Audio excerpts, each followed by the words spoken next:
नमस्कार मंडळी, श्री स्वामी समर्थ. तुमच्या सगळ्यांचे माझ्या हे यूट्यूब चॅनेलमध्ये मनापासून स्वागत आहे. बघा ताईंनो, 28 ऑगस्टला राखी पौर्णिमेच्या दिवशी म्हणजेच उद्या चंद्रग्रहण आहे.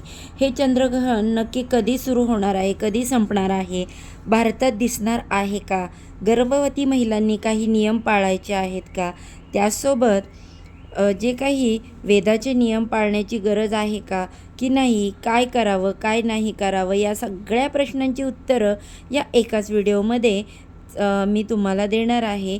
चला तर मग व्हिडिओला सुरुवात करूया. व्हिडिओ स्किप न करता शेवटपर्यंत बघा. चॅनेलवरती पहिल्यांदा नवीन आला असाल तर व्हिडिओला लाईक करा, चॅनेलला सबस्क्राईब करा आणि असेच नवनवीन व्हिडिओ पाहण्यासाठी बेल आयकॉनला प्रेस करा. तर बघा ताईंनो, सणाच्या दिवशी चंद्रग्रहण आलं ना की फार म्हणजे फार मनामध्ये शंका निर्माण होतात.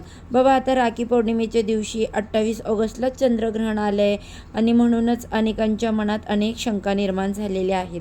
पण त्याआधी बघूया चंद्रग्रहण सुरू कधी होतं आहे, संपतं आहे कधी. त्याबद्दल 28 ऑगस्टला चंद्रग्रहणाची वेळ असणार आहे सकाळी 6:54 ते दुपारी 12:32 म्हणजे सकाळी 6:54 ग्रहणाला सुरुवात होईल आणि ग्रहण सुटेल 12:32 म्हणजेच काय, सकाळपासून दुपारपर्यंत ग्रहण असणार आहे. पण आता महत्त्वाचा प्रश्न येतो की हे ग्रहण भारतात दिसणार आहे का, तर नाही. हे खंडग्रास चंद्रग्रहण जे आहे ते भारतात दिसणार नाही. हे ग्रहण कुठे दिसणार आहे, तर उत्तर अमेरिका, दक्षिण अमेरिका, पश्चिम युरोप, पश्चिम आफ्रिका, पूर्व पॅसिफिक महासागराचा काही भाग आणि अटलांटिक महासागराचा काही भाग, या भागामध्ये हे ग्रहण दिसणार आहे. मग आता जर भारतात चंद्रग्रहण दिसणारच नाही तर आपण ग्रहण पाळायची काय गरज आहे, तर काहीच गरज नाही. ग्रहण आपण अजिबात पाळायचं नाही. महत्त्वाचा प्रश्न तर अर्थात नाही पाळायचं ग्रहण. भारतात दिसणार नसल्यामुळे कुठलेही वेदाचे नियम कोणतंच काहीच लागू होत नाही. गर्भवतींनी देखील बिनधास्त राहावं, कुठलेही नियम पाळण्याची गरज नाही आणि टेन्शन घेण्याची गरज नाही, अजिबात गरज नाही. त्याचबरोबर काही जे वयस्कर लोक आहेत, काही लहान मुलं असतात, त्यांनाही बऱ्याचदा गैरसमजातून काही नियम पाळायला सांगितले जातात. पण हे ग्रहण भारतात दिसत नसल्यामुळे कुठलेही नियम या काळात पाळले जाणार नाहीत. हो, पण जर तुम्हाला काही साधना करायची असेल तर ती तुम्ही अर्थातच करू शकता. ग्रहण काळ आहे, ग्रहणामध्ये जर आपण मंत्र जप केला तर त्या जपाला, त्या मंत्राला शक्ती प्राप्त होते. ते मंत्र तेजस्वी होतात, त्या मंत्राचं तेज आपल्यापर्यंत पोहोचत असतं असं मानलं जातं. म्हणून पूर्वीच्या काळी बघा, लोक ग्रहणात मंत्र जे आहे ते उजळून घ्यायचे. म्हणजे जे मंत्र असतील काही किंवा इतर साधनेचे मंत्र असतील किंवा स्तोत्र असतील जे तुम्ही रोज म्हणता ते ग्रहणात आवर्जून म्हणा. तुमच्या नित्यपाठातले स्तोत्र किंवा मंत्र ग्रहणामध्ये आवर्जून म्हणा, कारण या मंत्राची शक्ती वाढते, द्विगुणित होते. म्हणून ग्रहणाचा उपयोग तुम्ही साधनेसाठी अर्थातच करू शकता. पण बघा, ग्रहण भारतात दिसणार नसल्यामुळे कुठल्याही प्रकारचे नियम पाळण्याची गरज नाही. राखी पौर्णिमा आहे, त्यामुळे राखी पौर्णिमेवर सुद्धा ग्रहणाचा कुठलाही परिणाम होणार नाही, कारण ते ग्रहण भारतात दिसणारच नाही ना.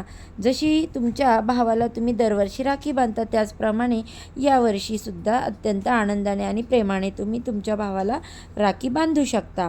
अनेकांच्या मनात असं सुद्धा असतं बरं का की ग्रहणाला बघा, ग्रहणाचं ना काही टेन्शन घ्यायचं बाबा, उगाचच म्हणजे ती एक खगोलशास्त्रीय घटना आहे नाही का, तर त्याचं एवढं काय नियम वगैरे पाळायचे असं सगळ्यांना वाटतं, बऱ्याच जणांना.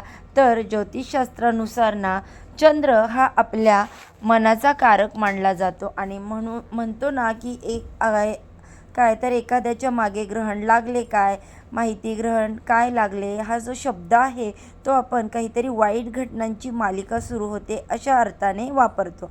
म्हणून तर चंद्राला ग्रहण लागतं, म्हणजेच मनाला ग्रहण लागतं, कारण चंद्र हा मनाचा कारक असतो. मन आपलं जेव्हा थोडंसं कमकुवत होण्याची शक्यता असते आणि म्हणूनच ग्रहण काळामध्ये काही गोष्टी करायला सांगितल्या जातात, काही गोष्टी करू नये म्हटलं जातं. त्यामागे हेच कारण आहे की मनोबल वाढवणाऱ्या गोष्टी करायला सांगितल्या जातात आणि जिथं प्रचंड मनोबलाची गरज आहे त्या गोष्टी टाळायला सांगितल्या जातात. कारण या काळामध्ये ते साधना जर अवघड असेल तर मन चंचल असतं आणि सगळ्यांना माहीत आहे पण मन का बरं चंचल आहे? कारण चंद्राच्या कला जशा रोज बदलतात, तसंच आपलं मनसुद्धा रोज बदलत असतं.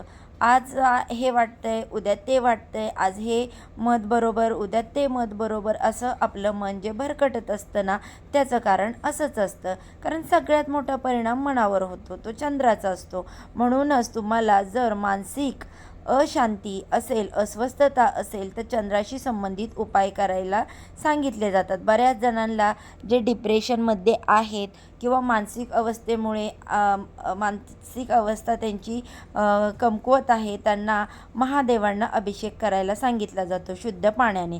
ते पण ही चंद्राची रेमेडी आहे.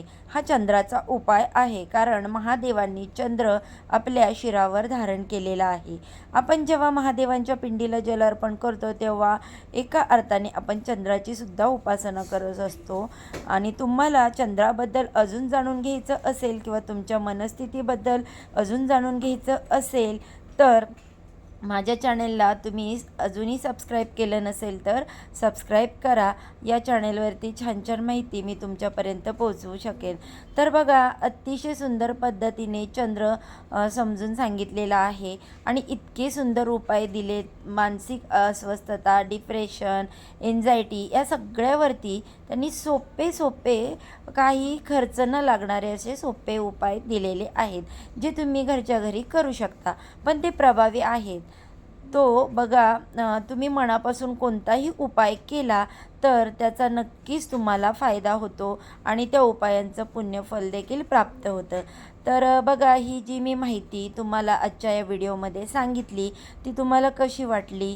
तुम्हाला जर माहिती आवडली असेल तर जाता जाता नक्की व्हिडिओला लाईक करा आणि अशाच प्रकारचे माहितीपूर्ण व्हिडिओ पाहण्यासाठी अजूनही चॅनेलला सबस्क्राईब केलं नसेल तर सबस्क्राईब करा.